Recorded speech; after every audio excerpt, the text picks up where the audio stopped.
बज़ाहिर तो ये फ़लस्तीन, हमास और इसराइल की जंग लग रही है, यानी कि गज़ा के ऊपर बहुत ज़्यादा हमले किए जा रहे हैं इसराइल की तरफ से। लेकिन ये जंग बहुत बड़ी होने जा रही है और इसमें पूरी दुनिया एक तरफ हक और एक तरफ बातिल आने वाला है, और ये बज़ाहिर इसकी शुरुआत हो चुकी है। और पिछले दिनों ईरान ने पाकिस्तान के ऊपर हमला किया था, पाकिस्तान ने जवाबी मुंह तोड़ एक हमला किया था जिसके ऊपर मैंने तफसीली बात की है। इसका भी ताना बयाना फिर वहीं पे जुड़ता है, फिर उसकी शुरुआत वहीं से हुई है, इसराइल फ़लस्तीन वाला मामला है। लेकिन इसके ऊपर अब एक अहम पेशरफ्त हो चुकी है। एक मुहावरा बोला जाता है कि फटा पहाड़ और निकला चूहा, वही वाली कहानी हो चुकी है, क्योंकि बहुत ज़्यादा बात हो रही थी। अक़वाम मुत्तहिदा आ गया, रूस आ गया, चाइना आ गया, अमेरिका ने बयान जारी कर दिए कि यार पाकिस्तान और ईरान को ये आपस में क्या हो गया। ये तो बात हो रही थी हमास की, ये तो बात हो रही थी इसराइल की, फ़लस्तीन की दो रियासती हल के ऊपर बात हो रही थी, लेकिन ये पाकिस्तान और ईरान को अचानक क्या हो गया। इसके ऊपर बहुत ज़्यादा बात हो रही थी कि यार ये बहुत बड़ी जंग होने जा रही है। लेकिन एक ही दिन बाद ये मामला ठंडा हो गया है और पाकिस्तानी जो वज़ीर ख़ारजा हैं और उन्हें जो ईरान के वज़ीर ख़ारजा हैं उनकी मुलाकात हुई है, एक दूसरे को भाईजान कहकर मुखातब किया है। और ईरान के जो वज़ीर ख़ारजा हैं उन्होंने बयान दिया है कि पाकिस्तान और ईरान भाई भाई हैं।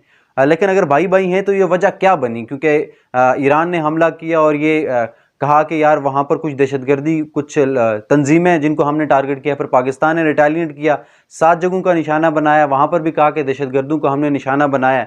लेकिन उसके बाद अब एक और बड़ी खबर ये आ चुकी है। ये खबर तो मैंने आपको दे दी कि इसके ऊपर अब एक पेशरफ्त सामने आ चुकी है कि भाई भाई बन चुके हैं। लेकिन ईरान ने आज के दिन फिर दोबारा इराक के ऊपर दोबारा हमला कर दिया है। पिछले दिनों मैंने आपको बताया था कि शाम के ऊपर और इराक के ऊपर ईरान ने हमला किया, जहाँ पर मुसाद का हेडक्वार्टर भी कहा जाता है, उसको भी उन्होंने मार गिराया। लेकिन अब इराक के ऊपर एक बार फिर हमला किया ईरान ने। बहुत ज़्यादा तनकीद हो रही है, लेकिन ईरान का मौक़िफ़ सबसे पहले मैं आपके सामने रख देता हूँ। ईरान की तरफ से उनके जो रहनुमा, उनकी तरफ से प्रेस रिलीज़ जारी की गई, उन्होंने कहा है कि इराक के ऊपर हमने हमला किया है और अमेरिका का एक बिलियंस ऑफ डॉलर एक ड्रोन है जिसने इस मशरक़ में बहुत ज़्यादा तबाही मचा रखी थी, जो जासूसी सबसे ज़्यादा वही करता था, बम उसके ज़रिए अमेरिका बसाता था, उसको हमने तबाह कर दिया है और अमेरिका का हमने बिलियंस ऑफ डॉलर नुकसान कर दिया है। अब पिछली वीडियो में भी मैंने डिस्कस किया था कि ईरान के ऊपर बहुत ज़्यादा तनकीद हो रही है, मुस्लिम कंट्रीज़ भी अब तनकीद कर रही हैं कि भाईजान आपने कुछ हज़ारों महाज खोल रखे हैं जंग के, हिजबुल्लाह को आप सपोर्ट कर रहे हो, हमास को आप सपोर्ट कर रहे हो, पाकिस्तान के ऊपर अटैक करने वाली कौन सी कहानी बन गई। लेकिन अब एक बात मैं आपको बता देता हूँ, बड़ी अहम बात यह है कि तनकीद तो बहुत ज़्यादा हो रही है ईरान के ऊपर इस हमले के बाद, अब भाई भाई भी बन चुके हैं। लेकिन एक बात आपको बिल्कुल मालूम होनी चाहिए, मैंने भी बहुत बार डिस्कस किया है कि हमास अगर इसराइल के ख़िलाफ़ लड़ रहा है तो पीछे फिर खबरें सामने आती हैं। आप जितनी भी इंटरनेशनल मीडिया उसको देख लें तो हमास के पीछे भी ईरान आता है।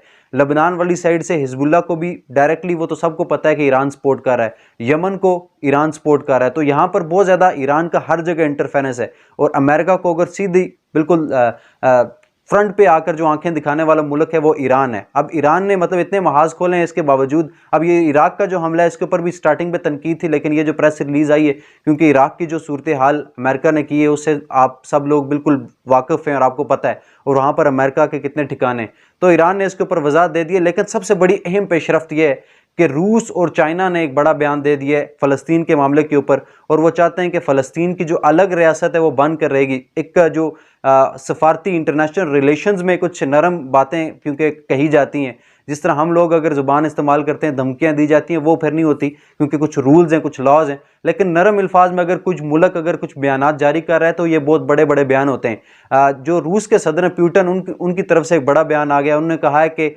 फ़लस्तीन एक अलग रियासत बन कर रहेगी और इससे अब कोई नहीं रोक सकता। चाइना ने बिल्कुल यही स्टेटमेंट दोहराई है, बिल्कुल हम इसके साथ हैं और फ़लस्तीन के लिए हम काम करेंगे। पहले भी हम सबके पास जाते रहे, लेकिन अब इस मामले को हमने निपटाना है। इसके ऊपर अब यमन एक पिछले कई अरसा से बहुत बड़ा किरदार अदा कर रहा है। अमेरिका के खिलाफ भी उन्होंने कुछ जहाज़ गिराए, इसराइल के, अमेरिका के। अमेरिका ने पिछले दिनों मिसाइल अटैक किया यमन में, उससे भी आप सब लोग बिल्कुल वाकिफ़ हैं। लेकिन अब आज की खबर यह है, बिल्कुल ताज़ा तरीन खबर यह है कि अमेरिका का एक और बहरी जहाज़ यमन ने निशाना बना दिया और उसको तबाह कर दिया। शार्क का वो निशाना बन चुका है। समुद्री जितनी भी मखलूक हैं वो उस जहाज़ को खाएंगे, उसमें अंदर जो भी था।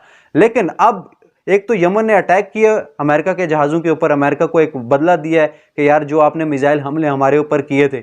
लेकिन यमन ने एक और बहुत बड़ा एक काम कर दिया जिसने सबको हैरान कर दिया। एक गेम चेंजर का किरदार यमन ने अदा कर दिया है, क्योंकि इसराइल और जो हमास की जंग थी इसमें इसराइल बहुत ज़्यादा डोमिनेट कर रहा था। हर जगह यही कहा जा रहा था कि इसराइल ने ये जुल्म कर दिया, जितने भी लोग थे उनको मतलब 24,000, अब तक ये खबर आज 24,000 फ़लस्तीनी शहीद हो चुके हैं, आधी तादाद जो बच्चों की बताई जाती है। लेकिन इसराइल के बहुत बड़े बड़े दावे थे जी ग्रेटर इसराइल बनाने जा रहे हैं, लेकिन जब से यमन ने एंट्री मारी है जहां पर उनका एक जो मेन जो समुद्री रास्ता है वो रोका है, बिलियंस ऑफ डॉलर नुकसान किया है, बहुत सारे जहाज़ों को गिराया है, और अब एक और गेम चेंजर का किरदार यमन ने अदा कर दिया। एक तो जहाज़ गिराया और दूसरा चाइना और रूस को इन्विटेशन दे दिए और वेलकम कह दिया कि आप इन समुद्री रास्तों के ऊपर बिल्कुल आसानी से आ सकते हैं, कोई भी मसला नहीं है। बज़ाहिर तो ये एक सिंपल सी स्टेटमेंट लगती है, लेकिन आपको क्या लगता है सिर्फ तजारत के लिए ये जहाज़ जाने वाले हैं इस मुश्किल सूरत हाल में जहां पर इतने हमले हो रहे हैं, जहाज़ महफूज नहीं है?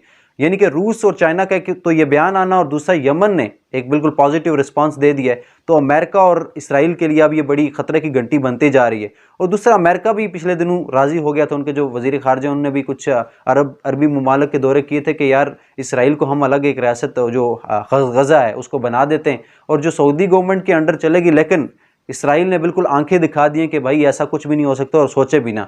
बहुत अरसा से अमेरिका ने भी इन्वेस्ट किया है, इसराइल ने भी इन्वेस्ट किया, लेकिन इनकी आपस में बहुत अच्छी दोस्ती थी, लेकिन अब इनके आपस में भी बहुत गलत ताल्लुकात होने वाले हैं, क्योंकि इसराइल ने आंखें दिखा दी हैं, क्योंकि अमेरिका चाहता था कि यार इसको अमन से अब सुलझा दिया जाए, क्योंकि ये जंग बहुत ज़्यादा बढ़ती जा रही है, बहुत सारे ममालिक और इंटरफेरेंस सब करते जा रहे हैं। लेकिन नेतन्याहू हैं, उन्होंने बिल्कुल आंखें दिखा दी, उन्होंने कहा बिल्कुल ऐसी बात अगर आप सोचते हैं तो इसका और सख्त आपको खामियाजा भुगतना पड़ेगा। और बल्कि इसके रिस्पांस में नेतन्याहू ने बल्कि अमेरिका को सपोर्ट करने के बजाय, जो दोस्ती का हक तो यह था कि सपोर्ट करते, लेकिन उसके बजाय उन्होंने एक बहुत बड़ा हमला हमास के ऊपर एक बार फिर आज कर दिया। यूनिवर्सिटी ऑफ हमास उसके ऊपर हमला किया, जिसके ऊपर बहुत ज़्यादा जो यूनिवर्सिटी के जितने भी रहनुमा थे उन्होंने भी कहा है कि एक तो मजम्मत ही कर सकते थे, और दूसरा उन्होंने कहा कि बहुत बड़ा नुकसान है कि तलबा के बहुत अरसा पुरानी इसमें किताबें थी, बहुत ज़्यादा हिस्ट्री के ऊपर बहुत ज़्यादा रिसर्चेस थी यूनिवर्सिटी की, वो तबाह हुई हैं। और बिल्कुल नेतन्याहू ने पैगाम दिया कि ग्रेटर इसराइल की जो बात अब बहुत सारे मुल्क कर रहे हैं, तो बिल्कुल हम इसके ऊपर प्लान कर रहे हैं, तभी हम इस जंग को वसी कर रहे हैं। और दूसरा एक बड़ी बात की नेतन्याहू ने कि ये जितने भी हमने जंग के दौरान हमास का जो कंट्रोल हासिल किया है वो अब इसराइल का हिस्सा बन चुके हैं, यहाँ पर इसराइली फौजें रहेंगी और उन्होंने वहाँ पर काम करना है, तो हम बिल्कुल उनको वापस नहीं देने वाले। तो इसके ऊपर अब कशीदगी खित्ते में दोबारा बढ़ती जा रही है। अब तो आदादो शुमार हैं वो इस टाइम तक जो मालूम हो सके 24,000 फ़लस्तीनी शहीद हो चुके हैं, और ये जो जंग जारी है इसको 100 दिन से भी ज़ायद अरसा हो चुका है, और गज़ा पर हमले और क्या क्या अब नहीं हो रहा। लेकिन नेतन्याहू के ऊपर बहुत ज़्यादा तनकीद भी अब शुरू हो चुकी है, क्योंकि इसराइल एक तो बहुत बड़ा कंट्रोवर्शियल टॉपिक हमास इसराइल तो बन चुका है, यानी कि इस 100 दिन के दौरान। लेकिन हमास के जिस हमलों के बाद इसराइल में जो नेतन्याहू इनके खिलाफ बहुत ज़्यादा कंपेन शुरू हो चुकी है। जो इनके जो फॉर्मर प्राइम मिनिस्टर थे इसराइल के, उन्होंने एक बड़ी प्रेस रिलीज जारी की, एक बड़ा एक जलसा किया, उसमें ये बयान दिया है कि नेतन्याहू बिल्कुल नाकाम रहे हैं। जो हमास के ये एक छोटा सा ग्रोह उठ के वो बिल्कुल डोमिनेट कर रहा है इस जंग में, जो हमारे अहदाफ थे जंग के हवाले से वो हम बिल्कुल भी हासिल नहीं कर सके, और हमास से हमें शिकस्त खानी पड़ी है और हमें मुंह की खानी पड़ी है। वहाँ से जो हमारे अहदाफ थे हम बिल्कुल, नेतन्याहू इसमें बिल्कुल नाकाम रहे, और ये बिल्कुल नाअहल टाइप के बंदे, इनसे कुछ भी नहीं हो सकता। तो यहाँ पर तनकीद का भी सामना है। अमेरिका और जो इसराइल की बात की जा रही थी वहाँ पर भी कुछ दरारें नज़र आ रही हैं। तो देखते हैं आइंदा क्या नक्शा बनते हैं। और मैं एक बड़ी इंपॉर्टेंट बात यह भी कह दूं कि ये जो पिछले दिनों एक हमला ईरान ने किया था, फिर पाकिस्तान ने किया, और फिर दोबारा दोस्ती हो चुकी है, लेकिन इसमें भी कुछ अहम बात और कुछ राज छुपा है, जो कि पाकिस्तान में भी बहुत ज़्यादा डिस्कशन की जा रही थी, क्योंकि पॉलिटिकल सर्किट भी इन दोनों बहुत ज़्यादा गर्म है। तो बहुत सारे लोग ये कह रहे थे कि भाई इलेक्शन रुकवाने के लिए ये हमले किए जा रहे हैं, लेकिन अब एक बार फिर खबर आ चुकी है कि भाई ये इलेक्शन होने जा रहे हैं, तैयारियां ज़ोरों शोर से जारी हैं। लेकिन ये फिर वही सर्किट है जहां पर ईरान एक मेन रोल अदा कर रहा है, हर एक के सामने वो खड़ा है।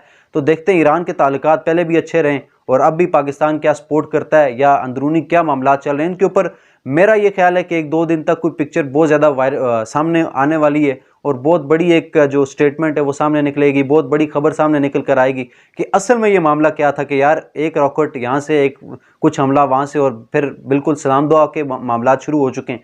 तो इसके ऊपर एक बड़ी पेशरफ्त सामने आने वाली है, ऐसा लगता है कुछ सरप्राइज सामने आने वाला है। तो इसके ऊपर भी बात करूँगा, इस उम्मीद के साथ, इस दुआ के साथ कि मुसलमानों में इत्तेहाद पैदा होगा और बैतुल मुक़द्दस के लिए मिलकर खड़े होंगे। इरफाक मीर को इजाज़त दीजिए। अल्लाह हाफिज़।